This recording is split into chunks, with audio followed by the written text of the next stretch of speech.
took you long enough. Ah, bite me. I'm surprised I even got this far. I meant setting up the game. I'm used to your once upon a year upload schedule. Well, glad you noticed. You see, this time we are playing it with music.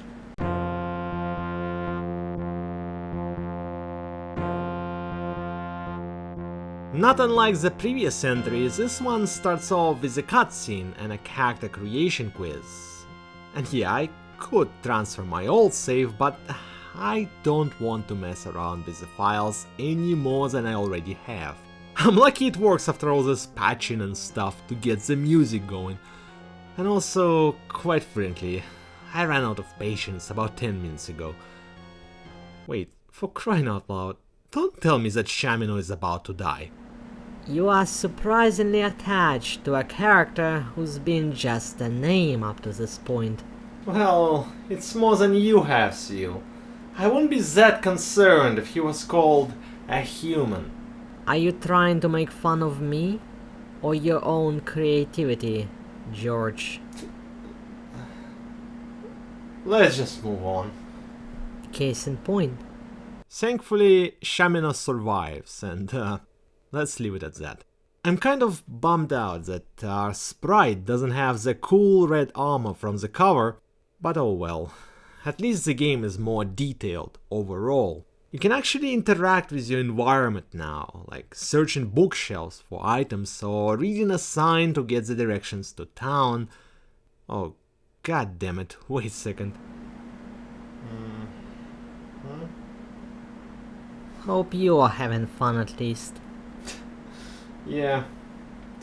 Thrilled.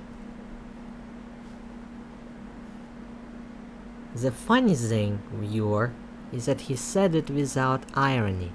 Okay, now we have the directions. Let's check the map. Well, if it ain't broke, don't fix it, I guess.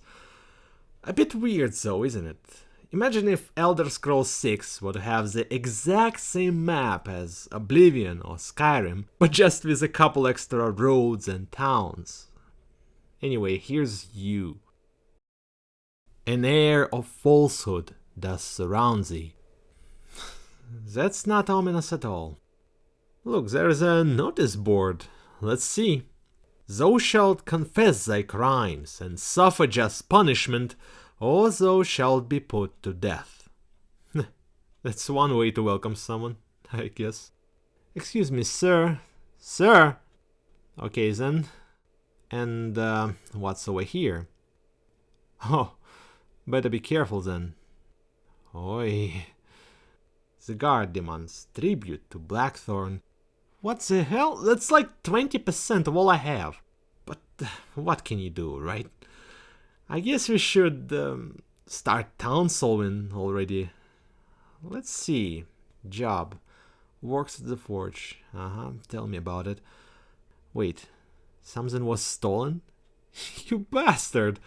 You're lucky I had only just started. Otherwise you'd be showing your ass in that stupid forge of yours. I don't know if it's just me, but I'm picking up some negative vibes here. Oh my. Please help me. Sure thing. Unlock the stocks. Wait, do I have any keys? I'm afraid not. Sorry, dude. At least free my son. Oh crap. You see a small battered child, barely breathing and limp in the stocks. That's not right. God damn it, and I can't help him without the keys. Why is he prosecuted anyway? I did not turn my father in for donating too little money to charity. Amazing. Wait a second, how on earth did he steal something from me if he's locked up in a pillory? NPCs either steal or attack you when there is a Shadow Lord in town. Shadow Lord? Already? Okay, there he is. Can I talk to him? Should have guessed. Long story short, I died. That's quite an introduction. As you can clearly see, this game is a lot darker in tone than the previous one. It sure as hell ain't the golden age anymore. As it turns out, our favorite self-absorbed narcissist, Lord British, has suddenly disappeared. In his absence, a much less benevolent ruler has usurped the throne, Blackthorn. And he is... just look at some of his laws. Thou shalt donate half of thy income to charity, or thou shalt have no income. If thou dost lose thine own honor, thou shalt take thine own life. Or the ones that got that poor kid in trouble. Thou shalt enforce the laws of virtue, or thou shalt die as a heretic. I'm not sure about the specifics yet, but the end result of this dictatorship seems to be a totalitarian dystopia. Through censorship and propaganda, Blackthorn tries to brainwash people into the acceptance of intolerable living conditions, such as ridiculous taxes and the fear of being taken away on a moment's notice. There is a family of lighthouse keepers near Britannia, and talking to them, you can see how propaganda can twist the minds of people. I believe there is a lot of merit in the premise of Blackthorn's first law. That is, if you get caught lying, your tongue will be cut off. We must look at the very roots of dishonesty and see it comes from the twisted tongues of liars. It's bad enough for the Avatar to see his message being warped in such a fashion, but what's really disturbing here is that this is spoken by a mother of a child who grows up with those ideas. Who knows, maybe she herself is only pretending to protect her family. Her child, however, is not. But say what you will about Blackthorn, but there is a lot less homeless beggars out in the streets than during the reign of Lord British. It's because they are dead, George. That explains it.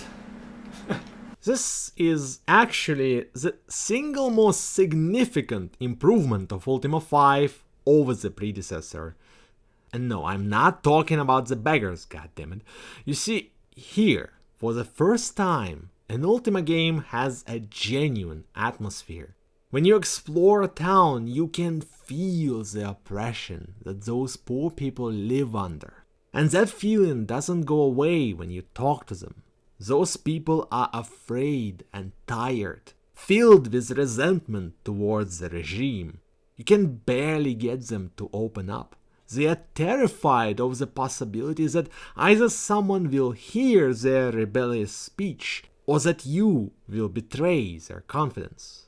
One wrong step can lead a citizen to their death. I was quite surprised to find out the guy who helped me before has gotten his crops destroyed and was now actively running away from me, begging to stop talking to him. And that is not taking into account how many not good people you meet. Liars, criminals, corrupt supporters of the current regime. Even in the Castle British, one of the first NPCs I found was a prisoner that asked for help, promising something in return. Sensing a quest, I obviously freed him as soon as I got the keys, unlocking his cell, only to have him immediately attack me. No quest, no reward, just a valuable lesson you better take to heart if you want to survive in this world. The very manner of how you acquire information, which was so fluent and easy in Ultima IV, now requires finesse. You need to acquire the trust of an NPC. Then, for instance, meet them at the previously agreed location under the cover of darkness. And still they'll keep silent unless you give the appropriate passwords at each step. And how about the absolutely ridiculous way the leader of the resistance is hidden? Which actually feels reasonable, all things considered. Even the former Great Council member, Anon, who is willing to put his neck on the line for the good cause and is so helpful that he becomes sort of a mentor figure, won't trust you completely until he gets to know you a bit better. And you know that all those people are justified in their paranoia because you yourself see and experience the permeating pressure of the regime. Unlike the utopia of Ultima IV, here we find Britannia in a rut, a true dystopia. There is quite a surprising way to, for example, finding the British throne empty. Something's gone wrong in this land, and you can very well feel it. It is a fascinating setting to explore. While Ultima IV was all about them virtues, with every NPC giving his take on the ones that his town is about, this time around those people have much more pressing concerns to be pondering philosophy. There are layers now. When talking to people, you get wrapped up in their everyday struggles, but you can also make out the history of the world and philosophies that those people used to live by. You meet the former members of the council in hiding, your old friends, the retired heroes, the members of the resistance, and the counter-revolutionary organization called Oppression. There is depth to the world now. Because of all those details, it feels lived in. There is also a plot now, which is a weird thing to hear from someone who had spent 12 minutes on a thematic analysis of Ultima IV, but remember, there is a difference between themes and narratives. Even though thematically rich, it wasn't, well, a coherent story. Ultima V isn't exactly a gripping tale either, but it is distinctly a tale.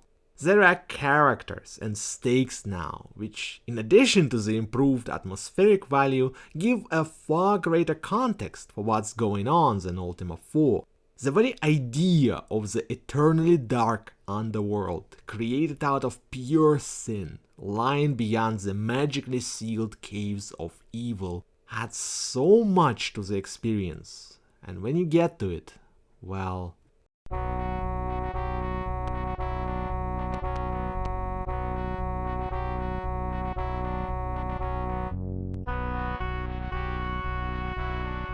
it hits hard. That is not even to mention the day-night cycle, with each NPC now following a daily schedule. The ability to interact with the environment and, let's not forget, an entire unique language that you have to learn to successfully navigate this land. It's incredible just how much more immersive and atmospheric this game is compared to the previous one.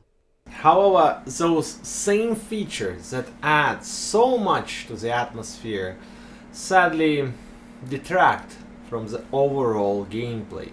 What the day and night cycle does, ultimately, is force you to wait until it is day when it is night. What the random appearances of Shadow Lords do is force you to wait a day or two until they are gone. Same goes for guards that take your money. Just another reason to reload a save and walk all the way around each guard so they wouldn't catch you. If I had to say one thing about Ultima V, is that it's so much slower than Ultima IV. Seriously, do not expect a brisk and easy time when approaching this game. It takes a lot of patience to play. Speaking of brevity, I'll call those two 4 and 5 from now on. The interface, for example, had undergone what would conventionally be considered an upgrade. Instead of shooting in one of the 4 cardinal directions, you can shoot wherever you want. Sounds great. Until you realize that you now have to tediously move the target reticle every time you want to shoot a new enemy. That alone is like 3 hours added to your overall playtime. Previously you could use an item by typing its name, but now you have to select it from a menu. More intuitive? I don't know, but add another hour or just scrolling for magic carpets, crowns and scepters. Also, why are the scrolls first in this menu when they are the least used items? And look at that! Scissors runes. In 4 you had to recall the name of the spell to use it, which is already asking a bit of the player. But here those names are written with the made-up language that you have to translate. Those scrolls are double encrypted now, triple even, because they show you an abbreviation of the translation of the name of the spell. So obviously I almost never use those damn scrolls. But what I have never used was the potions, because they don't tell you what they do. I tried to figure them out through trial and error, but considering that you have to have an illness to which the potion is a cure to discover that it is a cure to it, I just gave up on them. Especially since, I swear, those potions changed properties each time I drank them. No, they don't. Why are you complaining about an atmospheric game trying to have an immersive gameplay? It's like complaining that a pool has been filled with water to swim in it. I honestly, it's just so inconvenient all the time, you know. It's one thing to fill a pool with water and another to fill it with lead. You have to wait for the shopkeepers to finish eating before they sell you stuff. You have to wait for the characters to wake up before they talk to you. And pray hope you never catch yourself in a castle after nightfall, because the entrances to most of them get locked up for the night. And the inn, if the town even has one in the first place, will not be closed. But the innkeeper will be sleeping, so you won't be able to rent a room and sleep through the night. Every bed in a habitat is someone's, so even if you find an empty one, you'll be thrown out. And no, you can't just sleep on the ground either. So what you have to do is just walk about a slumbering castle, having absolutely no one to speak to and nothing to do, until 10 hours have passed and the gates become open. Riveting. Add another couple hours. But even that didn't annoy me as much as this. In previous games you had to talk to Lord British to level up, but remember, he's missing now. So what do? You talk to the Lord British whenever he randomly appears during your camping. It might not sound too bad until you spend about 10 minutes straight reloading again and again in the hope that now will be the time that he finally shows up. And it happened every time I needed to level up. And yes, needed is the right word, because this game is far more difficult than the previous. You get less HP at max level here than on the third in 4. So yeah, add another hour. You are blowing this out of proportion, as if Ultima IV didn't have annoying bits. Yeah, a couple. It was mainly the battles on the world map that were annoying. And even then, remember how the game gave you plenty of tools to minimize that problem to a point of a non-issue. If anything, it's your choice to fight them. You bring this tedium on yourself for not taking adequate measures to avoid them. But in 5, this tedium seems to be built into the fabric of the core gameplay. Look at the loot from battles, which already take longer than they used to, mind you. Each enemy has a chance of dropping a treasure chest after death. After its opening, the treasure has to be taken piece by piece, which is surprisingly tricky ordeal, since you have to move one character at a time, one step at a time. It's like trying to walk with 6 legs. Furthermore, each chest has a chance of inflicting poison upon opening. Poison does not go away on its own. You can store up to 99 antidote spells, and believe me, they run out pretty quickly. So what you want is to open every chest with one character so that the poison would not spread through the... I recommend moving all but one character away from the room and then opening chests with who's left. It will be a lot quicker this way. Huh. Thanks. What a bizarre way to min-max. But still, even now it takes time. For reference, let's see how long it took in... There! See? Already done. So yeah, add another 3 hours of this to your playthrough. Usually you aren't this petty, George. It's been 5 minutes of pure nitpicking. Cut me some slack, will you? It's been bothering me for 60 goddamn hours. If anything, I'm venting right now. If you went any longer, you'll be doing this game a disservice. It's immersion. All this is supposed to make the oppressive atmosphere more tangible and give greater weight to questing, which it does. Yeah, I hear you. But you know, I have some problems with the quests as well. 4 was defined by a continuous sense of getting stuff done, which began as soon as you've entered your first town. 5 is a bit more slow on the pickup, I'm afraid.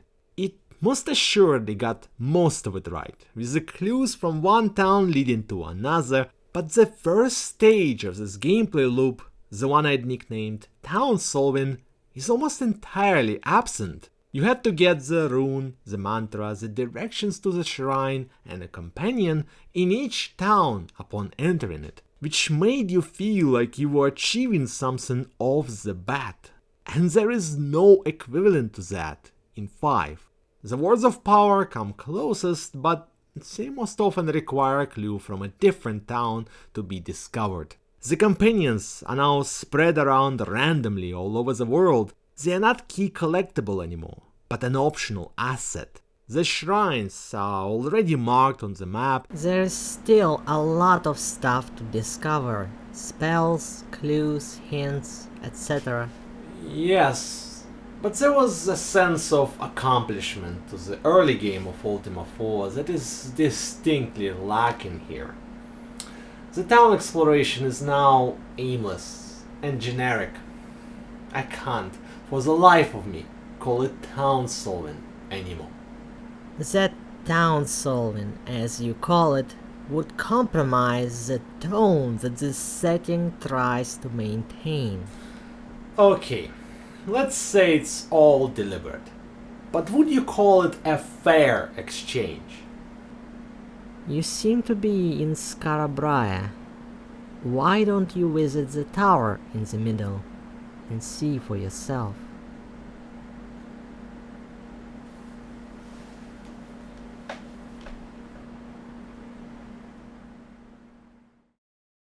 Do thou wish to join the oppression? Yes, why not? First, thou must prove thy allegiance. Tell me the name of member of the Great Council, so we might dispatch the traitor. Now that is heavy.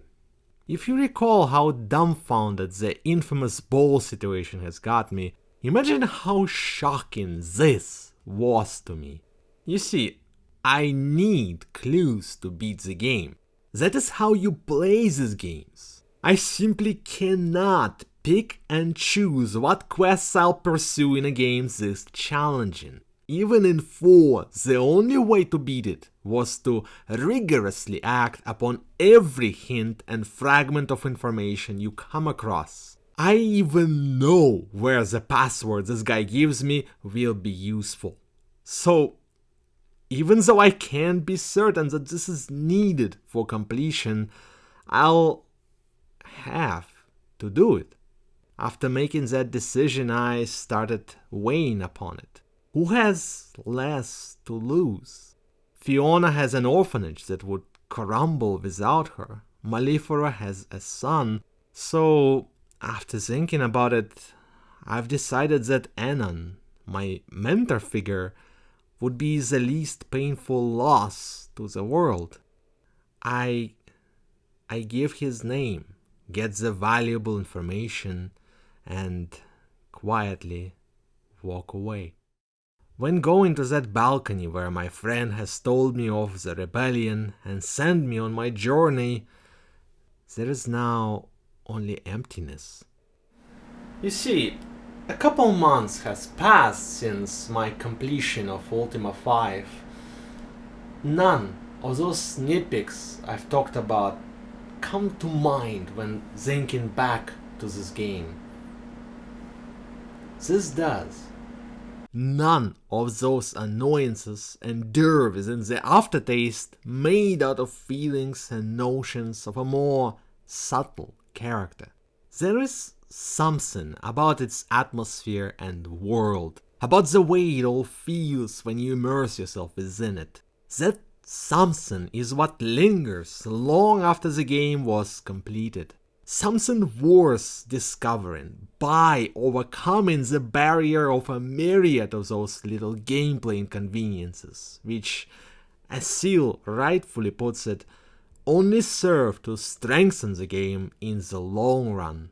What would this oppressive, unwelcoming, in a strange, ambiguous way dystopia be if your journey through it was a comfortable walk in the park?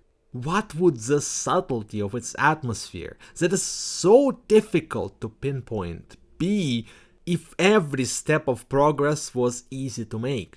That ambiguousness is of particular note, because, and I need to emphasize this world is not a clear-cut, cookie-cutter fantasy land ravaged by a tyrannical leader whose evil needs to be remedied by a virtuous hero. First off, you, the hero, have to do bad things if you want to overthrow this tyrant, and secondly, let me illustrate that second point with a certain moment that stayed with me long after beating the game. There is a lighthouse by the shore of Moonglow, in which you can find a couple. The man, Gregory, is rather unpleasant and rude, refusing to elaborate on any of your questions. It would be a typical encounter within this bitter land, except for his wife, Jacqueline. She's suffering from amnesia or dementia or other mentally debilitating illness, and the interaction with her it feels wrong. There is something broken about her and her responses, incomplete. When I ask Gregory about her, there is no effect. I get the same response I do when the NPC doesn't register a word, and that's it. In another game, this lighthouse would be expanded into a side quest, with you restoring her memory and saving her from an abuser that, presumably, put a spell on her to keep as his concubine. But here you don't even know if this is actually what's happened. This was just an impression I got from talking to him. In reality, it might be that behind the harsh facade, Gregory has a heart of gold. So he took a shipwrecked woman that suffered a head injury under his wing. The thing is, there is simply no way to know for sure. There is no side quest or a diary or something to shine light on what shall forever remain a mystery from which you just have to move on. Not everything in this world is made for you to tamper with. Not every person here is just awaiting your arrival with an expository speech ready to go. You might be the avatar, but you are not the center of the universe, with everyone around being just a footnote in the story of your life, existing only to win you an artifact or experience points. Their private life in that faraway lighthouse, filled with hatred and suffering, is simply not something within your power to fix. There is something about that, about the way 5 presents itself and situations like that, which feels definitely not black and white, but also not morally grey exactly. There is this veil of moral ambiguity that paints the experience in a very mature light. even though you are the hero that saves the world from a tyrant who is supported by beings of pure evil. A situation like this, where there is something definitely wrong, is not only impossible for you, the said hero, to fix, but to even understand. You are not even sure what to feel here. You just have to quietly walk away. That ambiguity of feeling, which brings such weight, almost realism to the way this game depicts dystopia, is probably the thing that resonates with me the most. Which is why I'm afraid I'll have to criticize the music which accompanies it. I know that I'll upset a lot of you with this, as music is part of what you love about this game, and I respect that. So I ask that you respect my honest opinion in return. This is a wonderful score that doesn't belong here. It's heroic, it's epic, it's uplifting, and it's everything this game is not. But the problem is more subtle than that.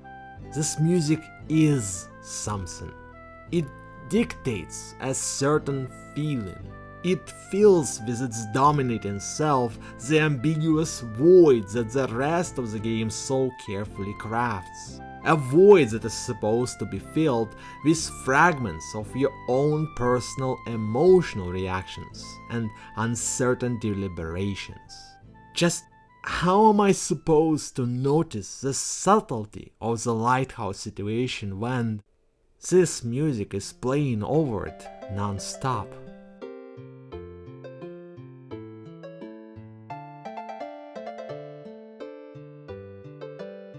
Sure, it might resonate with your personal mood, but even then, the subtlety is gone.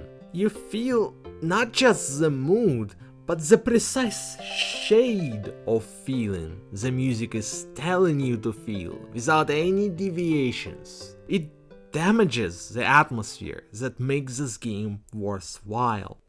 Or remember there was an evocative visit to you, in which there was a very different yet equally evocative ambiguity, with your thoughts and feelings changing almost every second. Well...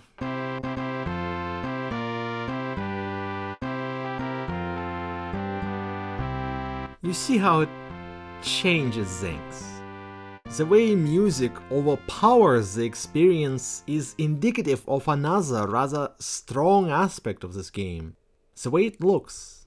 I've talked before about how minimalistic visuals allow the player to get absorbed into the experience in a very peculiar way. It's not merely the ability to use your imagination, which is admittedly very important and allows 5 to incorporate a literary sensibility into its experience, but also the lack of definition, the simplicity without any sharpness, the bird's eye view at a grid-based representation of human misery in a totalitarian society detaches you from the immediacy of it. You approach all those situations not with the visceral reaction of a more modern RPG, but with a meditative, calm, and almost dreamlike attitude. There is something almost mystical about getting lost in a game that combines such minimalistic visuals, ambiguous feelings, and realistic themes. It cuts out the surface of emotion, the guttural, visceral reaction to seeing poverty, injustice, or a kid chained in a pillory, but leaves the nuance, the depths of that feeling intact. You feel the wrongness of this situation, not out of cultural conditioning that expects you to feel appalled at such a sight, but because you actually feel wrong, deeply wrong, subtly wrong.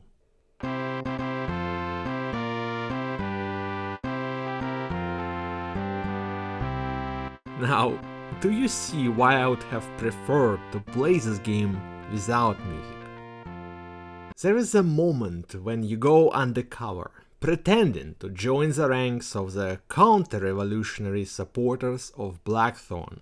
That is when you meet Throt, who, among other things, mentions how he has dispensed of a village. Remember Vesper from 4?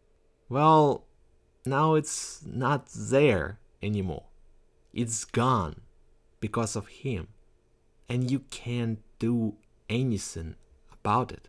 Even if you weren't undercover, what would killing him do now except soil your karma? In another game you would fight him as a boss at some point, in a convenient way to get justice, but here you have to just, once again, quietly walk away. Not every interaction is as impactful as that, and I mean, how could they be? But they're definitely way stronger than the ones in 4. The dialogues are more engaging, the NPCs have a much more vivid sense of personality, and, in general, unraveling the quest lines, most notably the ones relating to resistance and oppression, feels so intriguing that it almost makes up for the loss of town solving. Just imagine how engaging this game becomes during its highlights. Despite the overall gameplay being smoother, 4 has never reached the heights of, for example, solving the puzzle in the Lord Blackthorn's room or the heist of the Blackthorn's castle. And imagine just how satisfying it is to kill those Shadow Lords one by one after all the crap they've put you through. I have to admit, especially with its greater atmosphere and storytelling, 5 does manage to reach far greater heights than its predecessor, albeit not as consistently. But how about its depths? Oh wow, dungeons actually look good. It took us nearly a decade, but we finally made it, guys. Don't get your hopes up. You haven't seen the caves yet. Don't ruin it, Sil. Okay, let's see what this room is going to be. Seriously? That went well. As it turns out, the difficulty of those dungeons was iterated along with the presentation.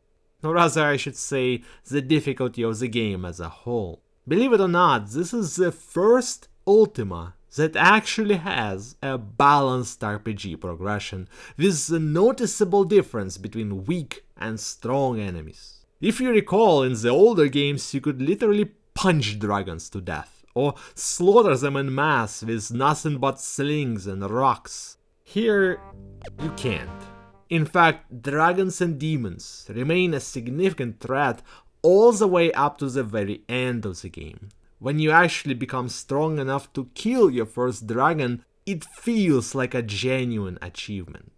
And the same goes for pretty much all battles here. You can lose. It's not ridiculously difficult like the beginner hells of Ultima II and 3, but it is challenging. You can't mindlessly arm the whole party with slings for half a game anymore because of a penalty in close combat. You'll just not keep up without a shield and a proper melee weapon now.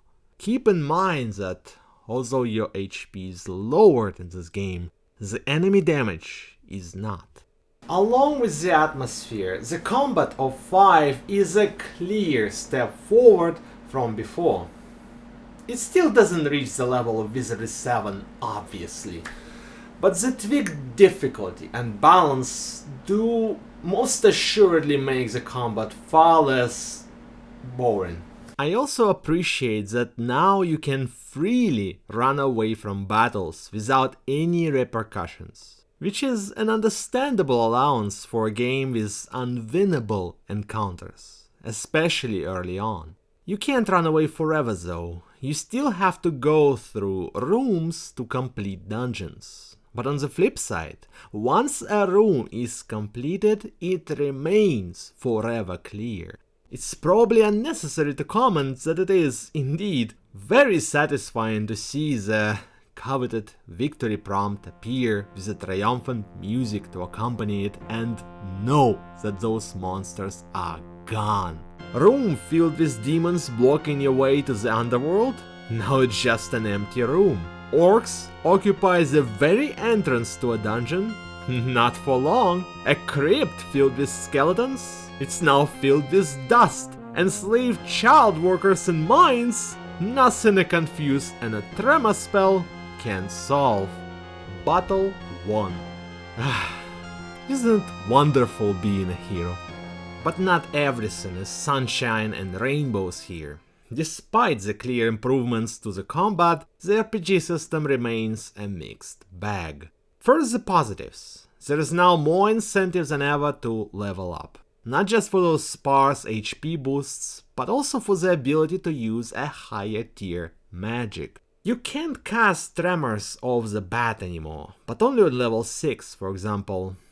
Although you wouldn't really want to anyway, since it got tremendously nerfed here. The Charm spell is where the meta's at. In fact, it's a bit overpowered now that I think about it. Speaking of broken, I had already mentioned the neat balance between the melee and ranged weaponry, the latter requiring ammunition, forcing you to not over-rely on ranged combat, until you get your hands on Magic Axe, which is light, infinite, reaches the entire battlefield, does massive damage and is effective in melee range. So yeah, it breaks the game. Unlike the magic bow from 4, everyone, even a mage, can wield this axe, which is actually a blessing in disguise, since without it, the leveling of mages would be near impossible, due to the absolutely massive amounts of experience points you need to level up. Expect to spend a lot of time in the dungeons because of that, and because of something else. Reapers are rather difficult enemies, but they are manageable, and they appear randomly in dungeons. Why do I say that? Because Reapers drop such unreasonably valuable loot that I found it absolutely imperative to start hunting for them. You know how I adorned my putty with those plate mails, spiked shields and helmets, not to mention the magic axes? Is it because I had bought those in a store at a price of 1,000 to 2 per piece? Of course not! Can you imagine how much time it would take to grind such massive amounts of gold? I would be level 8 by that time. Just for reference, in my 60-hour-long playthrough I had only got a third of the experience required to get to that level. A third. And while we are on the subject, the economy system is clearly weaker here than before. Since buying weapons and armor is unnecessary, an entire dimension of management disappears. I personally have an issue with shops that sell magic reagents here. In the previous game you had to go about 4 locations if you wanted to maximize the value of your cash. Had to even. But here it's only 2 that have the cheapest prices. So cheap, in fact, that I had only done proper shopping once in my entire playthrough. It feels weird to not have money problems in this Ultima in particular. I mean, remember Papers, Please? Surely the struggle to make the ends meet should be at the top of your priorities in an oppressive regime. A missed opportunity, I'd say. But let's get back to the actual dungeons. The layouts here are better than the ones in 4. There is a distinct gimmick to each dungeon, which gives it a personality. Like how the Deceit requires you to search for secret passages, or how Heath Loss starts off by offering 3 paths: Deep, Deeper, and Deepest, with the layout consisting of many crossing shafts. Compare it to the symmetrical design of the covetous crypts. I still think that Ultima III had the better layouts overall, but again, it was the only positive thing about those dungeons. It didn't even have the best part, the unique rooms. Now that is one aspect of 5 that I was looking forward to the most, since I have naturally expected this game to double down on that feature of the predecessor, but believe it or not, the rooms here are noticeably worse than the ones in 4. That's weird of you to say. How come? Well, for starters, there is just not as much of them as before, or at least feels that way. The Deceit dungeon, for example, has no rooms at all. Even when there are rooms, they are noticeably less creative than before. Sure, there is an occasional interesting encounter, but most of them can be summed up as rooms with rooms in them. And speaking of repetitive, my biggest gripe is that they get copy-pasted. A lot. I got so sick of the script room in the Covetous dungeon, I literally gave up on it. Wrong has those copy-pasted prisons. His Lost has mine intersections, and just rooms within rooms again. Look at this. Dragons in cages shooting fireballs at you. Enemies in an ambush waiting to strike through a fake wall. Sounds exciting, right? Well, get ready to do it 3 more times. It's quite upsetting that a game with such a significantly better combat engine got lazy with what actually matters the most. It wasn't the combat per se, but the way it was framed within those unique encounters that made it interesting before. But here is just a shadow of its former self. Huh. Never thought of that before. But I think you're right. What a shame. It's still fine, don't get me wrong. Those dungeons are miles ahead of the ones in all 3 first Ultima games combined, but I just hoped for more, you know. The dungeons in 4 served many purposes. Finding stones, altars, orbs to level up the stats, of which there is no alternative, by the way. You can't improve your stats at all in this game. As well as getting the quite needed money. But here, dungeons are just a place to farm reapers and descend into the Underworld. Which I was also quite hyped about, and which, following an unfortunate trend of this entire game, was also somewhat disappointing. I know that expecting towns and quests down there would be asking a bit too much of a game that could barely muster the energy to copy-paste the rooms to fill half the dungeons, but the Underworld still feels far too empty and linear. Under each dungeon there is a compounded area with a particular key item to find. As far as linear sequences go, they are quite fun and varied. Using blinks to travel across aisles of land and solid rock while navigating via your coordinates is quite different to following the spoken word directions across numerous crossroads. So yeah, it's decent, don't get me wrong, but considering the monumental build-up of this Underworld, it is a bit of a letdown to not get something akin to the old world, but just a more linear version of Ultima III's Ambrosia instead. On the topic of linearity, that is my gripe with the progression here. 4, if you recall, was one of the most open-ended, non-linear games I've ever seen.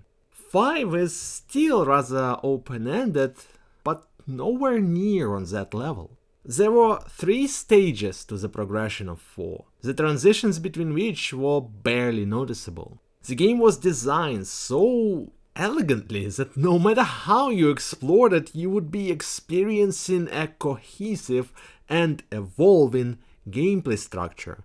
5 also has 3 stages, but they are rigid. At first you explore the land, do the quests, gather items and clues, then, and only then, you start exploring dungeons. Why not do it earlier, you wonder? In addition to their difficulty being impenetrable for anyone who is not extremely well prepared, there is also a matter of them being locked with a ward. the discovery of which requires you to do a significant amount of questing. In fact, by the time you enter dungeons, there is barely any questing left to do, so all that is left is dungeons, and then the third and final stage after that, the Underworld and the last dungeon. That is completely unfair. Of course, compared to Ultima IV, it will seem linear. I mean, there is still some freedom when it comes to individual stages, like the order in which you explore the towns in. But considering that dungeons have a distinct gradation and difficulty, and that the quests are not as numerous as before and quite rigid as well, I would wager that most players will siphon into having roughly the same experience with hardly any variations. That is what contributes to the much more defined sense of a narrative. Plus, you're making it sound too severe. The viewer might get an impression that this game is the 80s equivalent of Final Fantasy XIII. That is definitely not my intention. This gameplay is solid. I just can't help but be disappointed with it.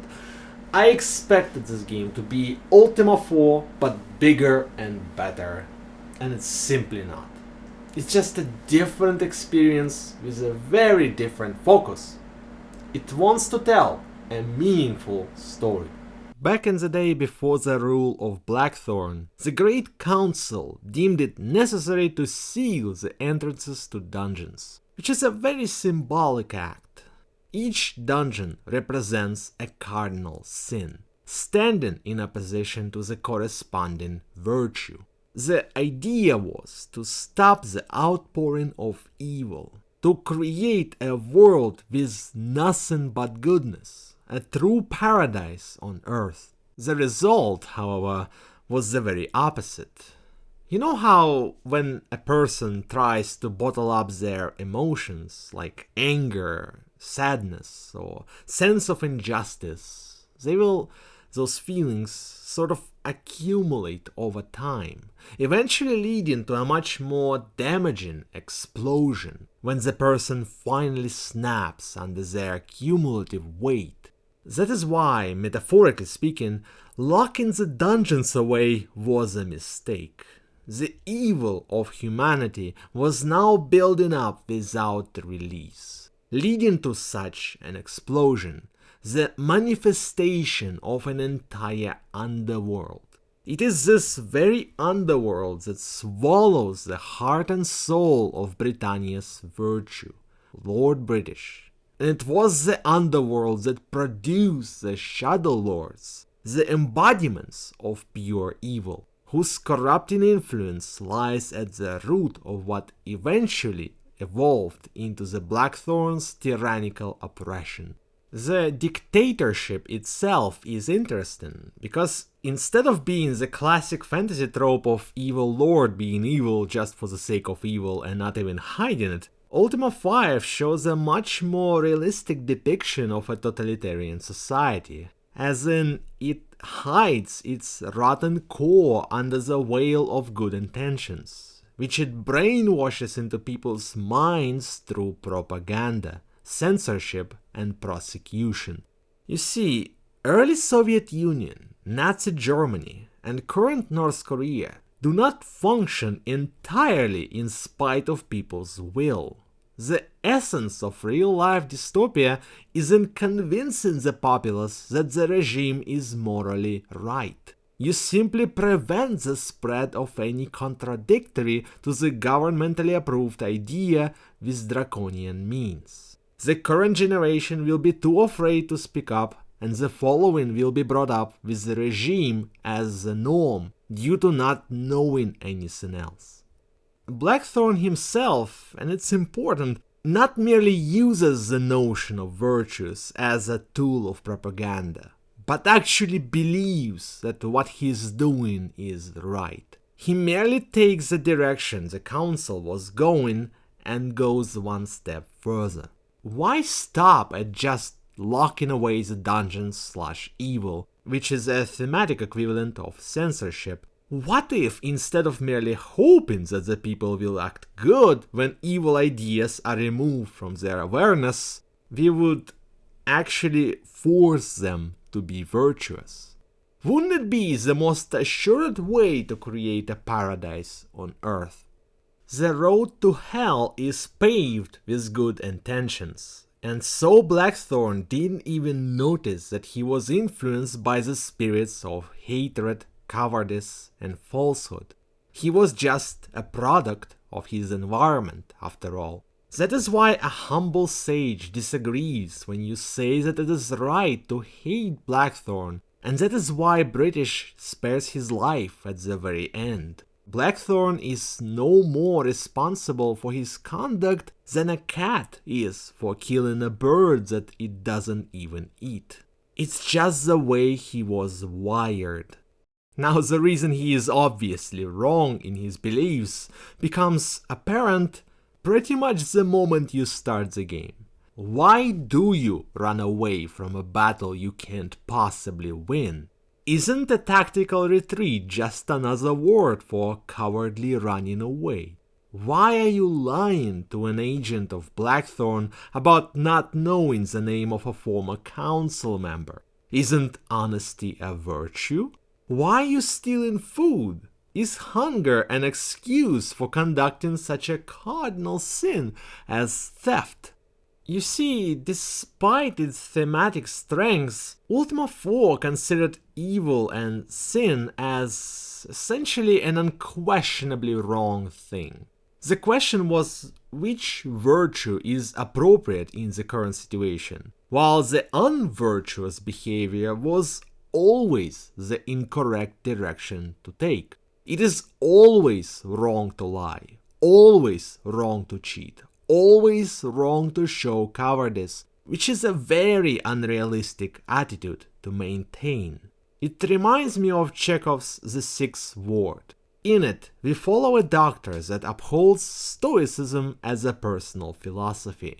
It gets him through his life well enough, until he actually loses his privileged position and gets thrown into his own ward as a mentally insane. When he loses the comfort that he got so used to, when he can't drink his favorite tea or listen to his favorite music, when he is actually treated unfairly and being beaten into submission, his Stoic philosophy shatters under the weight of harsh reality.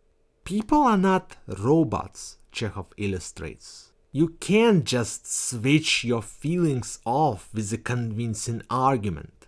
No matter how hard you try to go against it, your human nature will shine through the cracks of philosophical, ideological, and religious beliefs. Sin and virtue, good and bad, are both parts of the human condition. So trying to suppress or eradicate one is just as pointless as trying to teach a dog to be a vegetarian. It's either going to rebel or die. In 4, it was easy to be virtuous, because you've occupied a privileged position during the golden age of Britannia. But now, when times are actually rough, it's either you go against your moral code or die. And what would be the point of that? Who will overthrow the tyrant then? Didn't this entire situation with Blackthorn and Shadowlords happen exactly because of this puritanical suppression of the more unsightly aspects of humanity? You know, maybe you are right to steal food when you're hungry, and the society doesn't allow you an opportunity to earn money to buy it. Maybe you are right to cowardly run away from a fight you obviously can't win. Hell, maybe you are even right in trying to avoid paying unfair taxes that go to an unjust cause. You see, Ultima V is the reality check for the blissful ivory tower of 4, which was floating in the clouds of spirituality, too fascinated with abstract philosophy to notice the down-to-earth matters of the flawed real world beneath. The sad part is that the horrific Dystopia 5 is the direct result of your actions in 4. You've set an unrealistic standard, led the people down a path across an abyss that is too narrow for any body who is not a disembodied spirit to travel and not fall. And, in fact, turns out to be too narrow for even you. The messianic avatar has to lie, cheat, and even betray people to fix the problems that he himself helped create. So yeah, if Ultima IV was like reading the Bible, then 5 is more like reading the history of medieval Inquisition. It's a much more mature story, which is why, as I can now clearly see, Seal was right in validating its gameplay. If not for the hardcore, often aggravating gameplay, and not for the oppressive, mean-spirited atmosphere, the story could not be told as effectively. This context is what brings those themes to life, what sells it. But still, I do feel that it's not as good as it could have been. 5 builds off of the predecessor while making a singular point, while the entirety of 4 was thought-provoking. There were often ideas and dilemmas isolated to individual dialogues, with the whole game structured around this experience of actual self-discovery, while I essentially got the entire thematic package of 5 almost by the time I finished reading the manual. The dialogues of this game are, quite frankly, world-building fluff, which is fine, don't get me wrong, but it does tilt the thematic weights toward 4 when judging the two. While there can still be some debate as to which game is more thematically interesting, I would say that, comparatively speaking, the atmosphere and world building of 5 are not strong enough to replace the lost gameplay excellence of 4.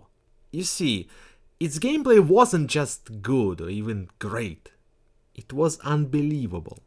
I don't think even the developers knew just how lucky they were to get everything to click so perfectly there.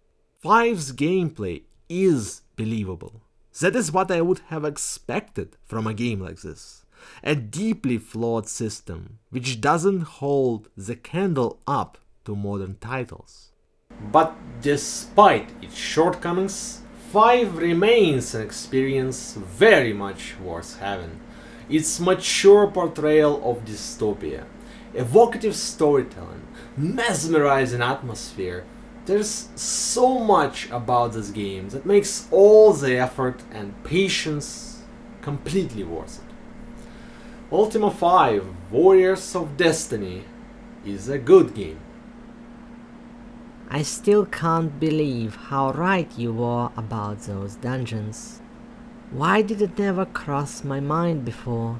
Seems so obvious now. Oh, don't beat yourself over it, Sila. If not for you, need I remind you, I wouldn't have been able to see past my personal bias towards Ultima IV and realize that this game has merit in its own right. That doesn't make me feel any better, George. Unlike you, I have a brain.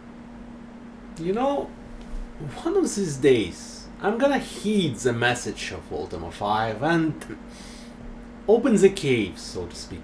I would hope so. The last thing I need is having you soil yourself in front of me.